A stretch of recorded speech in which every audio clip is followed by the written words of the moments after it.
Whether you're in North or South Carolina or anywhere else in the world, enter the Cat Cave to listen to your favorite Carolina Panthers podcast as part of the Keep Pounding Podcast Network, where you can find shows like Embrace Debate and Inside the Vault, empowered by the Fans First Sports Network.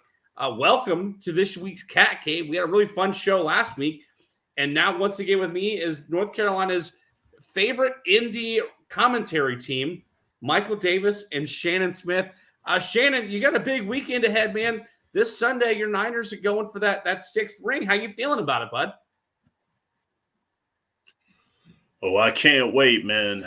This is going to be the one that's going to decide who is who and what is what. So it's the biggest game of the year, and I'm ready.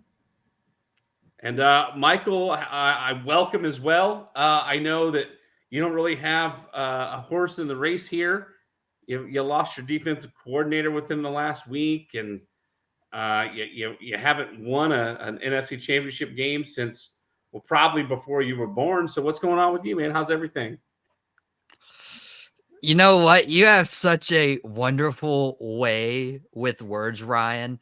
But I feel better knowing that, at least this playoff time, we switched it up a little bit. We didn't lose to the San Francisco 49ers or blow that big lead in the NFC Championship game. But hey, I'll probably feel a lot better when we're on the show next week after Patrick Mahomes has beat the 49ers in the Super Bowl yet again and won his third Super Bowl ring. Listen, I'm just gonna point out that I'm rocking my Gamecock. I'm rocking my Gamecock gear tonight because while the Detroit Lions might have lost in the NFC Championship game, my Gamecock men's basketball team has been on fire as of late and finally getting the respect they deserve in the top 25 and debuting in the top 15 of the AP poll. So, Ryan, I'm pretty proud of you. You went 2 minutes into the show this week before mentioning your Gamecocks. That's a record for you. Yeah, you know what I'm saying? I got to do what I got to do. But as you all know, watching the show over on the Tobacco Road Sports Radio's YouTube channel or listening on the Fans First Sports Network, this is not a show about the Dallas Cowboys, the Detroit Lions, the San Francisco 49ers, or even the South Carolina Gamecocks. This is a show about the Carolina Panthers. And some good news the Carolina Panthers got this week. The Carolina Panthers are going to retain, thankfully, Ejiro Evero, the defensive coordinator. He was sought out, highly sought out, had some interviews for head coaching positions, including the one in Carolina. But he was highly sought out. The Panthers blocked numerous attempts at interviewing Ejiro Evero for a defensive coordinator spot because of his contract and the fact that they were lateral moves. I know the Jacksonville Jaguars were blocked. Apparently, there were some mutual interest between Evero and the Green Bay Packers. Shannon, let's go to you. How do you feel about this news that Ejiro Evero is coming back next season and is going to lead this defense that we're going to talk about here later on in the show? I'm very excited for Ejiro Evero to be back with the Carolina Panthers. It was the best move. And Evero brings a lot to that defense. They are very, very behind him. That you could tell that defense loved playing for him. But I think you got to credit Dave Canales for this because my man's been talking.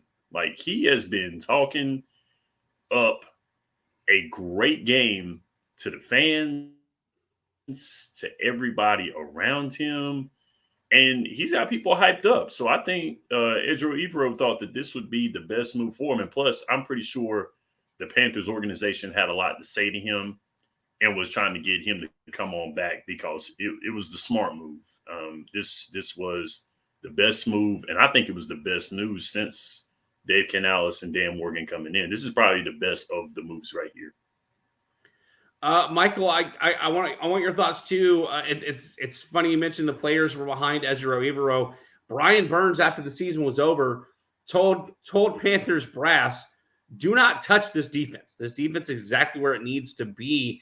Give us your thoughts on the retainment of Ejiro Evero and the fact that as of right now, it seems like most of the assistants are going to stay intact with this defense. Well, you mentioned Brian Burns. It feels like this retention of Evero is in direct impact of trying to keep Brian Burns from walking in the offseason because everybody was like, well, when you had the chance, why didn't you trade Brian Burns? Because now he could walk freely. And why wouldn't he? Because of the culture that's been surrounded the Carolina Panthers in terms of they're not winning games. Does Brian Burns want a huge contract somewhere else he can actually win games? But if Brian Burns likes his defensive coordinator and he's like, don't touch this defense, and that he's in the direction of the Panthers, it's really good.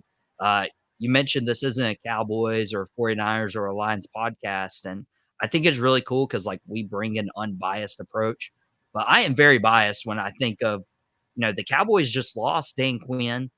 They also lost Dan Quinn's like runner up or assistant, so to speak, and Joe Witt.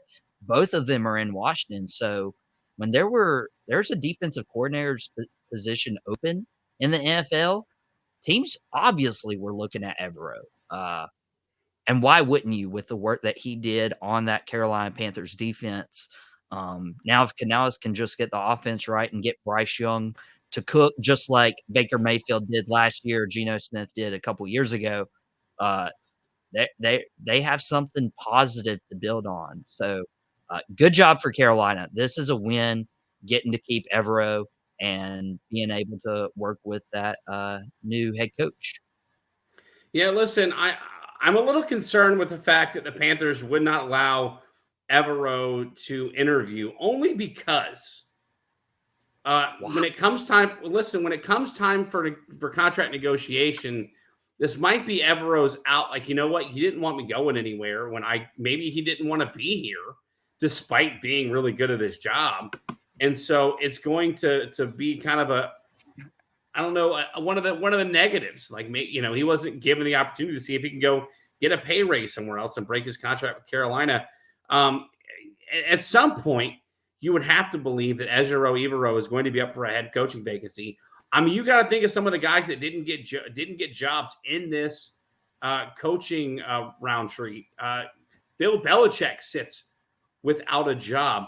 I believe, what I want to say, Gary Kubiak. I never can remember the coach's name for the Tennessee Titans. Mike Vrabel. Mike Vrabel did not get another head coaching job. There, you had Arthur Smith, who took a defensive coordinator job. Yeah, Mike Vrabel. And Arthur Smith took the defensive coordinator job elsewhere because nobody wanted him as another head coach. He's now with the Pittsburgh Steelers. So it's there's a lot of coaches out there, and I'm trying to think of how I want to put this. The coaching tree, the number of coaches has now made the market competitive. And so other guys, despite being like a good old boys club, and the guy that failed here is going to get another opportunity over there. The guy failed as a head coach, but he's going to be another coordinator over here again.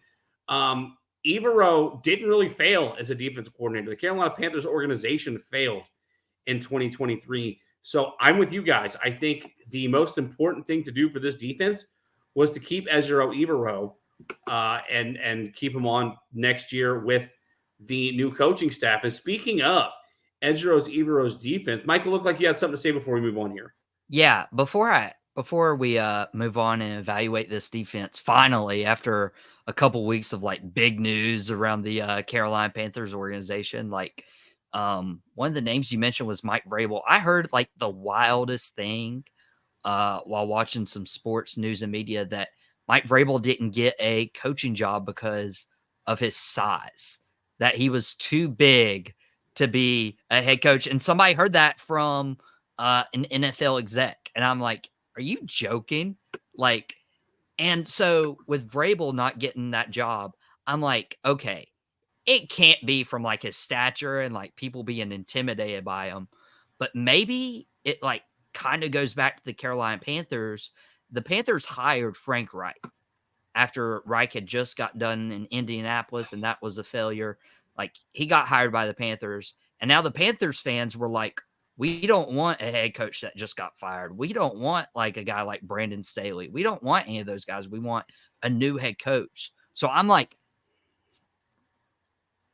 is that Vrabel failing in Tennessee or getting fired, did that like reject teams from like, hey, I don't want to take another head coach that, failed elsewhere, or even Bill Belichick for that matter? Shannon, your thoughts? Anything you want to touch first on there? of Because all, Mike basically had good points. Now, first of all, that whole thing, I read that too, Mike, about teams not wanting Mike Vrabel because he was a big guy. He was very intimidating. First of all, that's just dumb. I mean, in my opinion, that sounds like an excuse to me. I think that's an excuse. I mean, but you bring up a very good point. They didn't want a coach that was depleted or fired, and I get it. I really do, because Mike Vrabel had success as a player under Bill Belichick, and he's became a coach, and he's not really had a lot of success, with Tennessee. And I can understand that. I think the Panthers made the right decision by going with Dave Canales, who was a coordinator, and the way that he's groomed quarterbacks, because why would you not want somebody who groomed quarterbacks, and you've got a rookie playing in his second year, and he didn't have that great of a rookie year. Like Ryan has said these past few weeks during the regular season, the confidence being a big factor in a young guy like Bryce Young. You don't want to lose that confidence in him, because he pointed out Zach Wilson. He pointed out, even possibly Baker Mayfield, who, by the way, co-signed the hire of Dave Canales for the Carolina Panthers, had nothing but great things to say about him. So with the season that Baker had this year, who knows? He could fall on his face next year. Who knows? But he's a free agent too. Right. On top. Yes, exactly. That's another thing. And so with him saying that says a lot. So Dave Canales has got nothing but cosigns. He's got nothing but praise. He's talking mad game right now on when he's having interviews, Twitter, X, all that. They're getting behind this dude. Once again, I didn't see this fanfare with Frank Reich. I didn't see this fanfare this summer. I saw fanfare around some of his guys that he had, but I didn't see fanfare in him. But I'm seeing fanfare in Dave Canales. They're loving this dude right now. So if he can transfer that into wins and good play this year, good. Yeah, listen, it's what Dave Canales said. This is something that he wanted to do. He wanted Evero to come back. Again, when you get a cosign on a guy like Brian Burns, right, from this defense, saying that you don't want this guy to go, especially a defense that outperformed the offense week in and week out. You talk about Baker Mayfield co-signing the hire of the offensive, the offensive coaches so far. It's interesting to think the fact that the Carolina Panthers lost 9-0 in Week 18 against the NFC South winning Buccaneers, but they held the Bucs to 9 points and no touchdowns. Speaking of which, there's a lot of defensive stats that you'd be surprised about when you talk about the Carolina Panthers from 2023. Now, granted, they were bad. I mean, bad in some spots, but they were 4th in total yards per game, 3rd in passing yards per game, allowing under 200 yards passing per game on defense. Michael, let's start with you here. What were your initial thoughts? We talked about this week in and week out after every game that it was never the defense. It was always the offense not being able to put it together. What would you say your biggest takeaway is? Because despite some of those really gaudy big numbers, they also were bottom of the league in some categories. Mike, what's your like overall reaction of the performance of the defense back in 2023? Yeah, so I'm glad you mentioned that. And if you're watching on the Tobacco Road Sports Radio's YouTube channel, you see that Ryan, went in and, shared the defensive statistics and where they ranked among the league. Or you could be listening to the audio on the Fans First Sports Network. But there's reasons as to why some of these numbers are lower for the Carolina Panthers. So, like, they weren't as high in interception rate. Well, when your two starting corners are always hurt, and Jackson Horn, yeah, you're not going to take the ball away as many times because now you're attacking your third, fourth, fifth string. 29 points per game. Okay, if your offense isn't staying on the field or generating points, you're giving more opportunities to the defense. So the fact that they had yards per game, which was fourth in the NFL, is pretty impressive. 23rd in rushing yards per game. If teams are having a larger lead, then they are going to run the ball more on you instead of passing and trying to put up points. And then sacks, being 32nd in sacks. If your only threat on the defensive line is Brian Burns, and again, if teams are playing with a lead, they're not going to be passing the ball as much. So you can double team Brian Burns, pretty much neutralize him and run the football away from him. You're going to rank a little lower in those stats. But the fact that you could hold them to fourth total yards per game, that's the big stat where it's okay, this can't be explained away. Maybe shorter fields. Maybe you could hit on, okay, they had shorter fields to work with because they were punting pretty early on. That's the only thing I could see. But if you're looking for a bright spot, if you're looking for a foundation, it's the defense. Evero was a big part of that, and not letting the noise of changing head coaches midseason, not letting the noise of David Tepper, none of that stopped Evero from doing his job, and the Panthers keeping Carolina in some of these games. Now, it wasn't always the case, but I mean, they were in a lot of the games when it came into halftime. Shannon, to Michael's point, he mentioned 293 yards, just right under 294 yards a game, allowing on defense, giving up 122 on the ground. But when your leading sacker only has 8 sacks and Brian Burns, your defensive back leading the team with interceptions with 2. Xavier Woods, by the way. Yeah, Xavier Woods. Not new that day. It's not a new day. That's not that Xavier Woods. But Frankie Louvu led the team in tackles with 125. Shannon, give us your thoughts on the individual performances from this defense. Michael mentioned the fact that two of their starting corners missed most of the year. Do you think that contributes to the fact that we were 27th in interceptions in the league, bottom half of the league in rushing yards per game?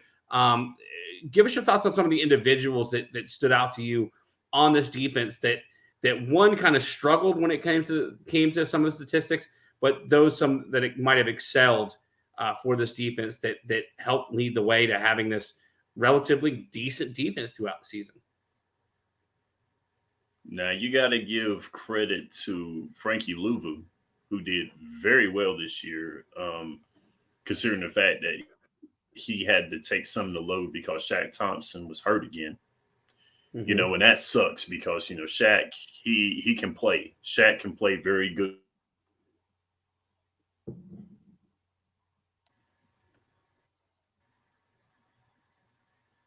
But he played very well this year. Shaq Thompson played well. I mean, he was injured during that time, and that wasn't good.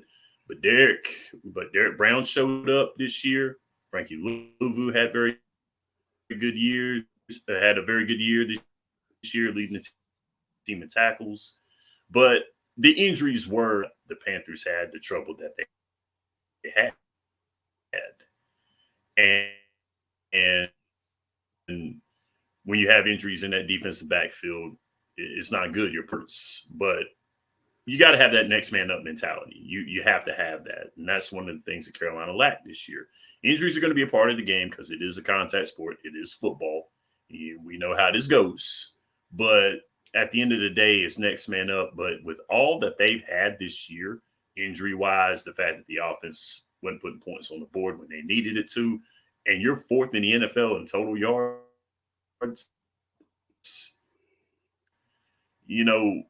get the guys that are healthy back on the field. Basically the thing. And Carolina done that. Can't fault them. Yeah, listen, can't fault them. I as a fan of the Carolina Panthers, but also as a fan of the Detroit Lions, one of the things that we saw as Lions fans was a lack of a pass rush until late in the season. because you've only got one guy in Aiden Hutchinson that you had to worry about. Whereas a team like the San Francisco 49ers has 4 guys up front, 2 to 3 guys in linebacking core, and then 3 or 4 guys sitting the bench that can come in that all know how to pass, how to rush the passer. And when you look at this team, 32nd in the NFL, dead last in the NFL in sacks. They had 27 sacks all season long because they were able to double team and keep Brian Burns from getting in the backfield, despite him leading the team with 8 sacks. It's one of those things that you have to concern yourself with, despite some of the great statistic numbers. You've got to improve the pass rush going into next season. When it comes to interceptions, you're going to have to get cornerbacks. You're going to get defensive backs that are going to be able to stay on the field, and then potentially some defensive backs and maybe some other linebackers that are more apt, I should say, to be able to drop back in pass coverage and have that mental capability of knowing when that pass is coming. I think back to the Detroit Lions, Tampa Bay Buccaneers playoff game when Derek Barnes, I believe that was his name, I could have that wrong, dropped back into coverage and Baker Mayfield didn't see it and threw it right to him to end that game for the Tampa Bay Buccaneers, the Detroit Lions. So you're going to have to get some guys like that on this defense if you want to take that next step, because you could always talk about the fact that, yeah, they were number 4 in the league in yards per game. But to Michael's point, how many times in this game did they have a short field? Because if you look at the points per game, I believe they were and now I can't think about it. Now I can't see it when I'm looking across. 29th, they were fourth. Was that fourth worst in points per game, allowing almost 25 points per game. So there's some improvements that can be made on this defense, despite the fact that the only reason the Panthers were in some of their games this season was because of the defense. Which brings me to my next question. And Mike, I'm going to open it up to you first. What should the priorities be in this offseason? I know the big priority that everybody's going to say is you need to find a way to re-sign Brian Burns. But, the question's posed. Is there anybody in free agency that's going to be available that you think the Panthers might ought to go after? Considering the last time we talked about individual players, we talked about all the stud running backs that were available in free agency, the wide receivers that were available in free agency on the offensive side of the ball. Is there anybody in free agency we need to go after? Is there anybody that you think in the draft that might fall to us in the second round worth going? Is there anybody that you think that maybe the Panthers need to go ahead and say goodbye to and move on from? Mike, start with you. Thoughts on all 8 of the questions I just threw at you at one time? I think I counted 9. Okay. But it should go to the point that I was paying more attention to the number of questions than Ryan's actual questions. Awesome. But awesome. Great podcasting, bud. That's exactly what we wanted to hear. Exactly what we wanted to hear. Instead of listening to the content. Nice. All right. So I'm definitely when you think, you have all the answers, I change the questions. I'm going to Roddy Piper this thing. A game is won or lost in the trenches. So the main focus for the entire Panthers organization should be offensive line. Okay. And then when you look at the defense and you see you were 32nd in sacks and your leading sack leader may or may not be on your squad this year, depending on if he wants to return or not. You should go after defensive linemen. Guys who are going to rush the passer and put pressure on Baker Mayfield, who had a resurgence in Tampa. Put pressure on Derek Carr if the Saints stay with Carr. Put pressure on whoever the Falcons take, likely a first-round quarterback draft prospect. You need to shore up that defensive line. And I've been a huge advocate for trading away J.C. Horn to get whatever you can get, and I feel like his value continues to decrease. But at this point, I mean, A, you may not get a lot for him, and B, you don't have a lot of depth at corner. It's really, really thin right now. So even J.C. Horn's 6 or 8 games he can play a year might be the best you got right now. But you're going to alleviate the pressure on that secondary if you get after the passer and you shorten their time in the pocket. Like, it all starts up front. So Evero's priorities in the offseason, he's probably not going to get a lot of money allocated to the defense outside of re-signing Brian Burns. But, dude, go pick up a 4th or 5th round pass rusher from, one of these like Eastern Michigan schools that like just get overlooked, or go sign a guy for 1 or 2 years for like former Cowboy defensive end Dorrance Armstrong is on the free agent market. I don't expect him to return to Dallas. Could he be in Carolina? But again, you're going to have to put guys around Brian Burns if he comes back to where Burns isn't getting double teamed and he's your leading sack leader with eight sacks, not even double digits. Come on, man. Shannon, same question. I mean, listen, both of you guys keep talking about the games that won in the trenches, but we obviously, I think it's pretty much understood that we need to find some pass rushers that can put pressure on the quarterbacks within the division. Do you think there's anybody that the Panthers might need to try to move on from this offseason to maybe make room for some better players to increase some productivity from this defense where it lacked last season? Now, to echo MD over here, I really believe that they have to get after the quarterback. They got to get there. They have to make plays getting to the quarterback, getting to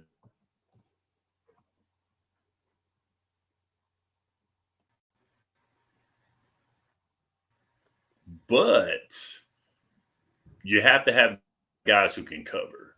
And there were 4 players that Dave Canales that on one of the websites, on the Panther website, that they talked about that Dave Canales might want to reconsider about letting go of. And one of those players was actually Sam Franklin, who was in the defensive backfield this year. And he was a 2nd round guy. And I believe he's a 2nd round guy. And they're saying that Sam Franklin, they need more dogs on the defense, is what Dan Morgan was talking about, and what Dave Canales was talking about. So once again, I think you got to go after guys who can cover, because you've got some guys in the NFC South. Of course, Mike Evans, we don't know if he's going to come back to Tampa Bay or not with these coaches leaving, with Baker Mayfield probably not coming back. But Mike Evans is going to be Mike Evans everywhere he goes. He's one of those players who's going to play some good football. So it's all about getting guys who can cover. It's great getting after the quarterback. Of course, it's hard to complete a pass when your quarterback's on his back. But yet and still, if he's getting the ball in the air and you got guys out there who can't cover anybody, it's going to be a little bit tough. So I would say that if the first option, of course, is getting to the quarterback, the second option is getting guys who can cover. And that's basically what the Panthers really need right now. I'm not going to disagree with you whatsoever. Obviously, the 2 categories that we struggled at the most are pass rush and getting turnovers on defense. And so I'm with you, both of you guys. We need to get after some pass rushers. We need to look into some defensive backs to really get after it. Before we sign off tonight, we do have one final football game of the season. Super Bowl 58, I believe, is what LV3 stands for. Super Bowl 58, your San Francisco 49ers, a 1.5-point favorite against the Kansas City Chiefs at this moment. Let's predict the game. Shannon, let's start with you since you're the one with the dog in the fight. Niners at Chiefs out in Las Vegas. Who wins Super Bowl 58? Now, before I say my pick, I will say this. I've been saying this for a while. Playoff Mahomes is an absolute animal. And he has proved that he is an animal in the playoffs. He's proved it over the years, and he's proven it in this playoff here. With that being said, this whole squad, my 49ers squad, has fought through some stuff in this playoffs here. They fought hard. And I'm going to go by it. I'm going to say it. Leave that man Brock Purdy alone. He's going to get us that 6th Super Bowl. But it's going to be by 7, and it's going to be the Chiefs run out of gas. They're going to run out of gas. It's going to be a hard game, hard-fought game. It's going to be down who's going to make hits. This game ain't going to be ran away with, but 7 points, bang bang, Niner gang. Shannon takes the Niners by 7. Michael Davis, what say you? Super Bowl 58, Niners and Chiefs. Look, the Kansas City Chiefs are a dynasty. People are starting to hate on them like they hated on the Patriots just because they're winning. But Patrick Mahomes is that guy. He's the best quarterback in the league. They have perhaps the best coach in the league with Andy Reid. You're not going to bet against those. The 49ers looked like they were about to run out of magic against the Detroit Lions in the NFC title game. Came back, but come on. This is Kansas City. This is a Super Bowl. We were here a few years ago, and Shannon didn't learn his lesson then. Come on. Like, Patrick Mahomes gets another Super Bowl MVP under his belt. I think it's going to be a 16-point victory for the Kansas City Chiefs. And yeah, you can have with that as you will. Listen, I'm gonna say this once, and I'm gonna say this once. I said it at the end of last season. Had Brock Purdy not gotten hurt in the NFC Championship game, the Niners would be playing in their second consecutive Super Bowl. That being said, to Mike's point, I don't think people are hating on the Kansas City Chiefs because they are turning into what the Patriots were of the 2000s. People are disliking the Kansas City Chiefs because they're tired of seeing a pop singer, a country singer, whatever singer on the field with her boyfriend that has become the talk of social media and the talk of news outlets and ESPN and the sports outlets. People don't dislike the Kansas City Chiefs because of Patrick Mahomes unless you are in the AFC West. People don't dislike the Kansas City Chiefs because they don't like Travis Kelce. He's a likable guy. Most of the team, Andy Reid is a likable guy. The Homes and Auto, the State Farm commercials are phenomenal. The Kansas City Chiefs are filled with likable guys. However, once again, had Brock Purdy not gotten hurt in the NFC Championship game in 2023, they more than likely would have beaten the Philadelphia Eagles, and we don't know what could have happened in the Super Bowl in Brock Purdy's rookie year as Mr. Irrelevant turned starting quarterback for the San Francisco 49ers. However, and to that point, the Niners had to make a miraculous comeback, a 17-point deficit in the NFC Championship game to win that game against Lions, and they did it convincingly. Where my alliance lies now that my team is out of the playoffs, goes to where the guys that played college at the school that I went to play in the NFL. And the 49ers have two of those guys, and that's Javon Kinlaw and Deebo Samuel. I'm going Niners by 7. And just so that I don't have to watch Taylor Swift come on the field after the game and get proposed to by Travis Kelce. Folks, we are over time tonight. If you want to check us out on social media, you can find Michael Davis on Instagram at outofpocket_TRSR and at Drop the Mic Wrestling. For Shannon Smith, you can go on Twitter or X at podcast_Smitty. And I am on Twitter or X at Tapouts and TDs. You go to Facebook.com/Tapouts and Touchdowns to catch all of the wrestling and football talk that PJ Steven and I, along with Banker Bill and I, do for football and wrestling. Make sure you go and follow the Cat Cave's new social media handles on Instagram and X at the Cat Cave _FFSN and at Facebook.com/the Cat Cave FFSN, no underscore for the Facebook.